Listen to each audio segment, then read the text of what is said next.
tal? Buen día. Soy el doctor Luis Fernando Velasco, jefe de la clínica de colposcopía del Hospital General de Occidente. Vamos a comentar algunos casos respecto al cáncer cervicouterino. Bien, les voy a mostrar dos casos clínicos en los que vamos a ver la evolución de este tipo de enfermedad. Bien, nuestra primer paciente acude a la clínica de colposcopía con una citología de cervix con un reporte de lesión escamosa de bajo grado, un mes previo a que nosotros la entrevistáramos en la clínica de colposcopía.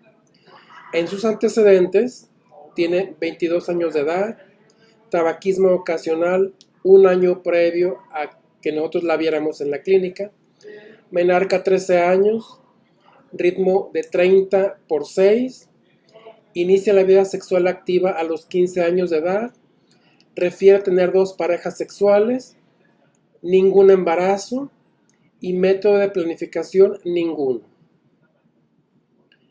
A la hora de la exploración colposcópica encontramos una zona de transformación amplia, una colposcopía adecuada, un cérvix eutrófico y alcanzamos a percibir un epitelio acetorreactivo con mosaico fino en el reo de las 12 hasta las 6, siguiendo la carátula del reloj.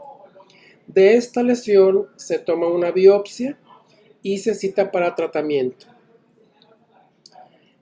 El tratamiento propuesto para esta paciente es un tratamiento con láser.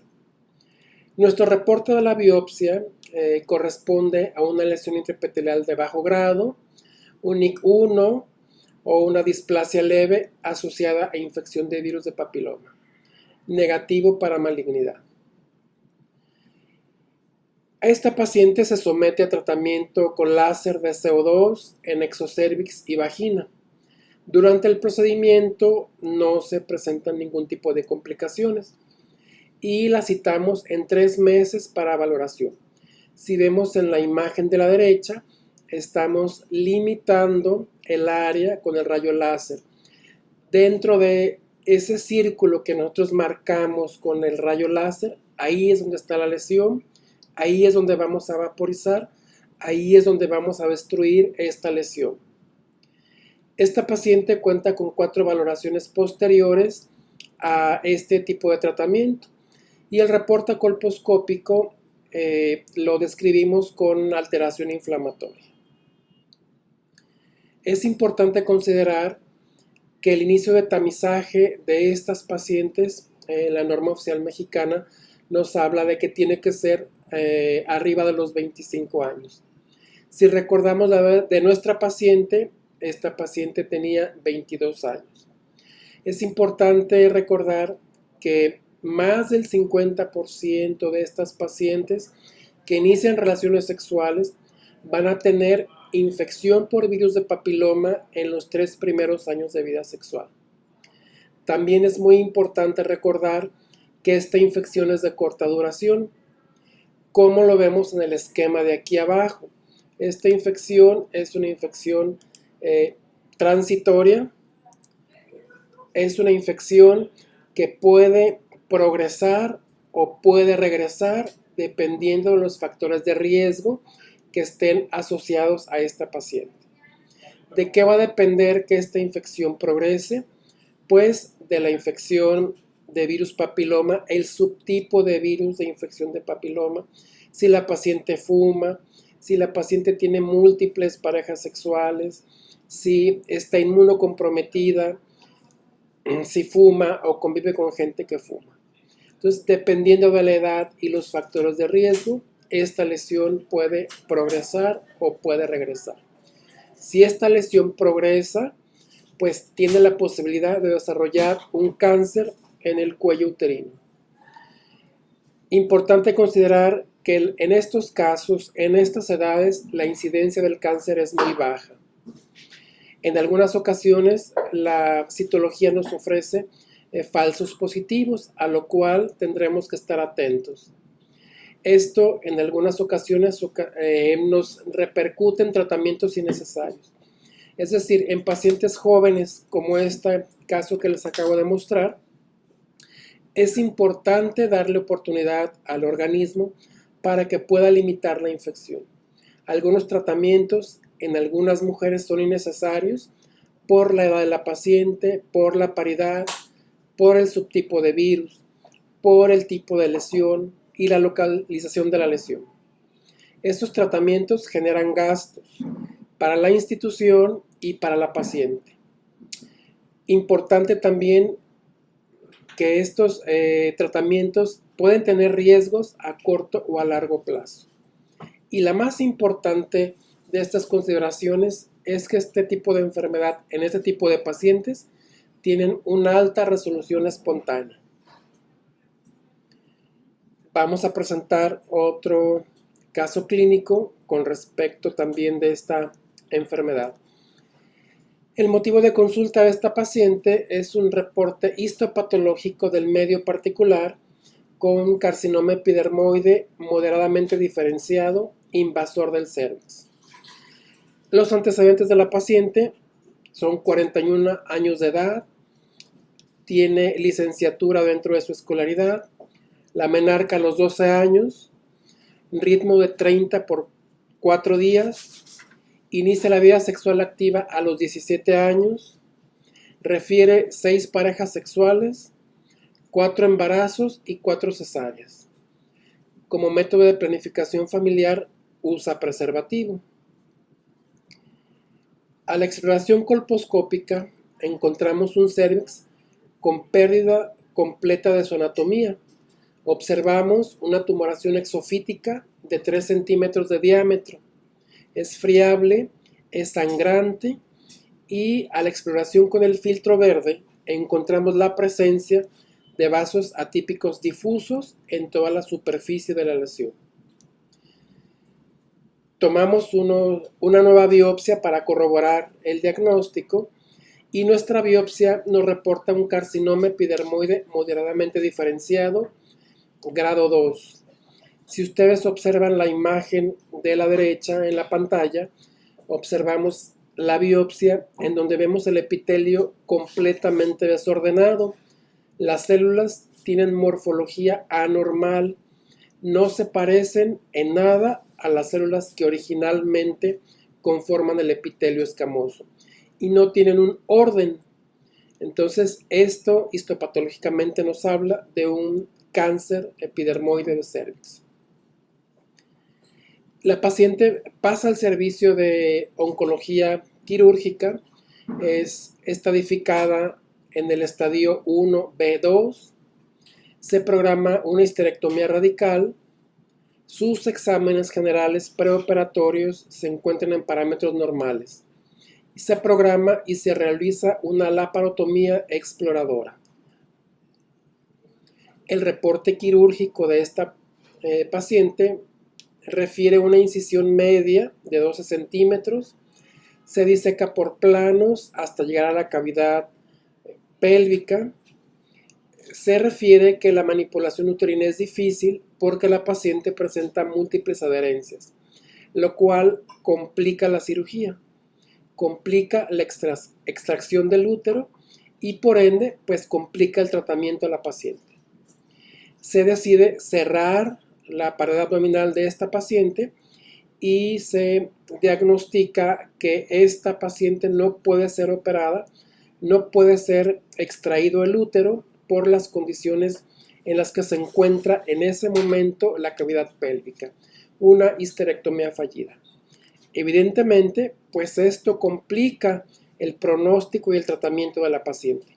Y esto es lo que queremos evitar, que nuestras pacientes lleguen en estadios avanzados y evitemos este tipo de complicaciones. Dentro de su estancia hospitalaria, el primer día se refiere que la paciente no tiene evidencia de complicaciones. Se egresa a su domicilio con antibióticos y analgésicos. Y se programa una sesión de radioterapia externa para tratar de controlar la lesión de cáncer que presenta esta paciente.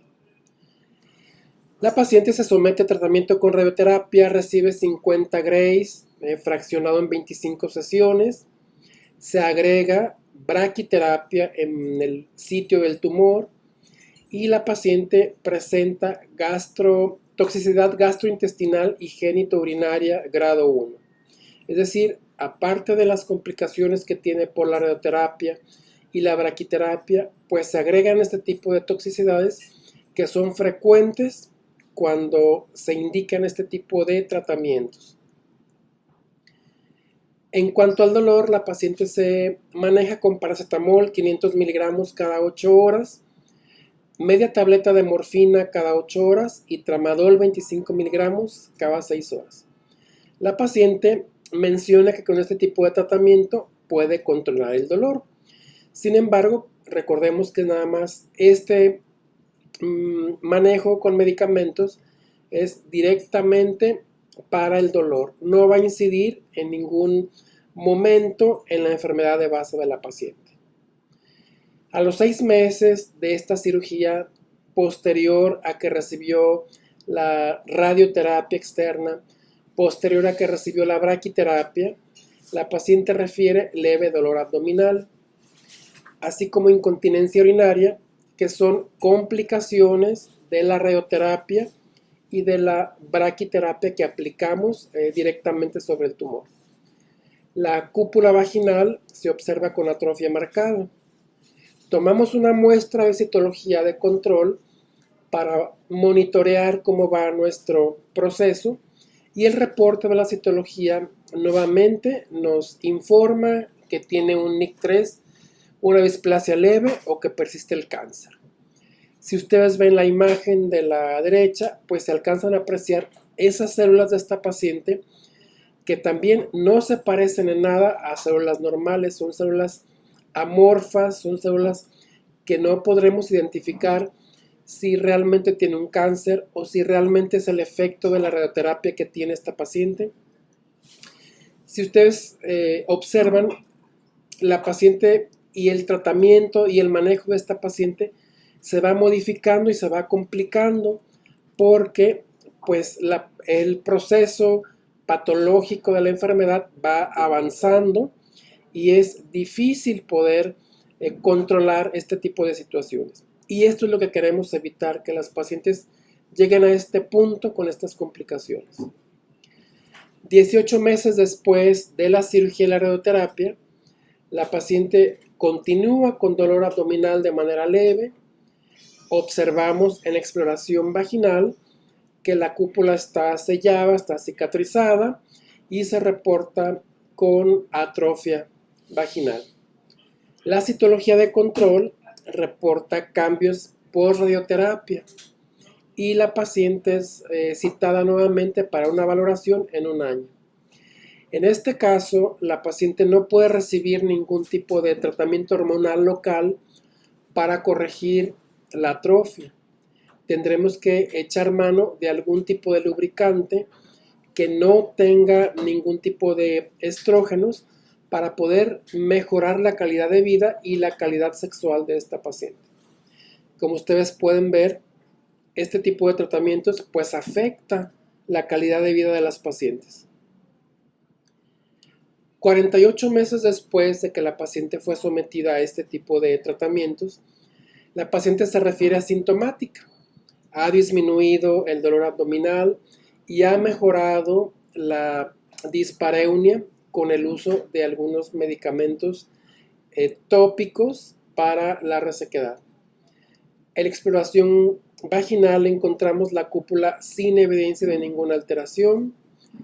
Nuestra citología de control 48 meses después reporta atrofia severa y continúa la paciente con vigilancia citológica y colposcópica. Evidentemente, la paciente tiene que seguir haciendo uso de sus lubricantes para mejorar la calidad de vida. Si ustedes recuerdan, es una paciente de 41 años. Entonces, su calidad de vida y su calidad de vida sexual se ven alteradas por este tipo de condiciones. Es importante considerar los factores de riesgo asociados a la paciente, es decir, si la paciente tiene diabetes, si la paciente fuma o convive con personas que fuman, si está inmunocomprometida. Este inmunocompromiso por cualquier tipo de causa va a incrementar las molestias y va a incrementar los riesgos para que esta enfermedad pueda desarrollarse más rápidamente. Importante considerar que es necesaria la infección por virus de papiloma para llegar a desarrollar cáncer cervicouterino. El desarrollo del cáncer va a depender del subtipo de virus, de los factores de riesgo de la paciente y de la propia evolución de la enfermedad. En estas etapas, recordar que la incidencia de cáncer es alta, considerar que los tratamientos deben de ser más agresivos para tratar de limitar la enfermedad y los daños que esta enfermedad puede ocasionar a la paciente. Evidentemente genera gasto a la institución y a la paciente. Estas pacientes deben dejar de trabajar, deben dejar los hijos encargados, deben de modificar su vida para someterte a este tipo de tratamientos que en algunas ocasiones son bastante largos, bastante costosos y dependiendo del estadio en el cual lleguen a nuestra institución para ser valoradas, muchas veces ya no alcanzamos a rescatar a esta paciente de esta enfermedad. Evidentemente, estos tratamientos tienen mucho más riesgos a corto plazo y a largo plazo. El aspecto emocional no debemos dejarlo de lado porque impacta directamente a la paciente, su entorno familiar, su entorno laboral y recordar que la sobrevida de estas pacientes pues se va acortando conforme el estadio evolutivo de la enfermedad es más avanzado. Insistir en que las mujeres tienen que revisarse, tienen que hacerse su examen de Papa Nicolau y si encontramos algún tipo de lesión que sea precursora de cáncer o cáncer, deberán acudir inmediatamente a la clínica de colposcopía para ser valoradas y entonces tomar nosotros acciones en este caso para que la paciente pueda verse libre de este tipo de enfermedades.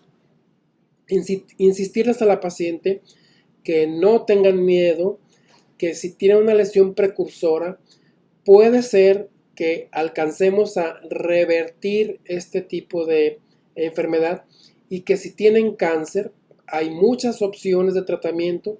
La palabra cáncer no significa una condena de muerte, significa que tenemos que estar al pendiente de estas pacientes para estar revisándolas. En estos casos que vimos, conocimos que estas pacientes pudieron verse libres de este tipo de enfermedad gracias a la intervención oportuna de todo el equipo de salud que está detrás de todo este programa. Que la palabra cáncer no es una condena de muerte. La palabra cáncer habla de que tenemos que tener más rápida intervención en este tipo de pacientes para que puedan verse libres. Muchas gracias por su atención. Cualquier duda, cualquier comentario, estamos a sus órdenes en la clínica de colposcopía, Hospital General de Occidente, en horario de 7 de la mañana a 1 de la tarde. Gracias por su atención.